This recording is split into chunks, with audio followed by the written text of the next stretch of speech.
Imagine trying to fall asleep in your bed while someone shakes the entire room every 2 seconds. Now add the smell of tar, salt, old rope, damp wood, and 30 unwashed men who think deodorant is a French conspiracy. That was a sailor's bedtime routine for centuries. People today complain about a mattress being too firm. Meanwhile, sailors on wooden ships slept on swinging canvas hammocks, while the ship lurched, tilted, groaned, and tried its best to throw them onto the deck during storms. And this was normal. This was considered good sleep. You would not last 30 minutes. Let's start with the basics. Why hammocks? Because regular beds on a ship were a bad idea. A bed stays still. A ship does not. When the vessel rolled, the bed did not roll with it, which meant the sailor in the bed would slide off like a dropped phone. The Royal Navy learned quickly that hammocks were safer. They moved with the motion of the ship. A correctly hung hammock stayed level, even when the ship tilted. It was basic physics, and it worked. Hammocks were made of heavy canvas. They were hung from wooden beams, spaced only a few inches apart. Privacy did not exist. Snoring was a group sport. If someone had fleas, congratulations. Now everyone had fleas. If someone had to get up in the middle of the night, they stepped over several swinging bodies like they were navigating a low-budget obstacle course. The typical sailor slept in 4-hour blocks called watches. 4 hours on duty, 4 hours off. Renew that cycle until you lose track of what day it is. Modern sleep scientists would faint. But sailors adjusted because they had no choice. Your body adapted, or your captain found a replacement. During storms, sleep became a challenge. The ship heaved so violently that hammocks swung like pendulums. Sometimes sailors tied themselves in with extra rope. Not for comfort, for survival. Rolling out of your hammock could mean landing on the hard deck or on someone else, which counted as both painful and awkward. Hammocks also doubled as safety gear.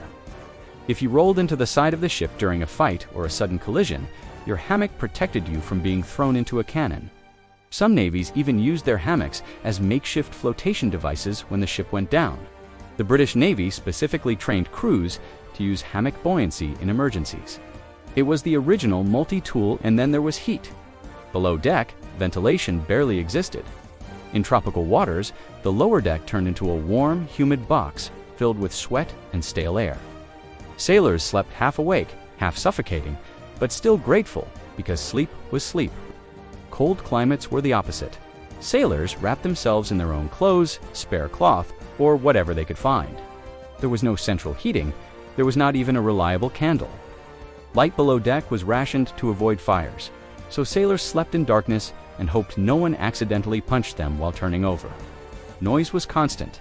Creaking timbers, ropes straining, waves slamming into the hull, rats running around, men coughing, and the occasional shout from the night watch.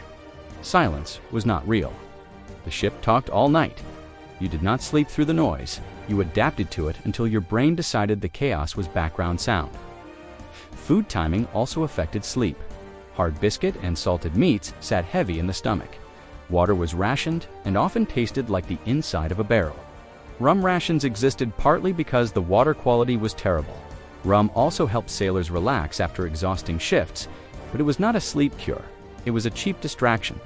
The funny part is that hammocks were actually considered comfortable for sailors. Once your body adjusted to the rocking, you got a more even rest because the hammock supported the spine in a natural curve. Some sailors preferred hammocks on land because beds felt unfamiliar after months at sea.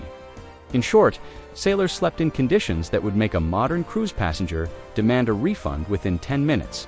They dealt with motion, noise, heat, cold, humidity, insects, and exhaustion. And they did it while working some of the hardest physical jobs on the planet.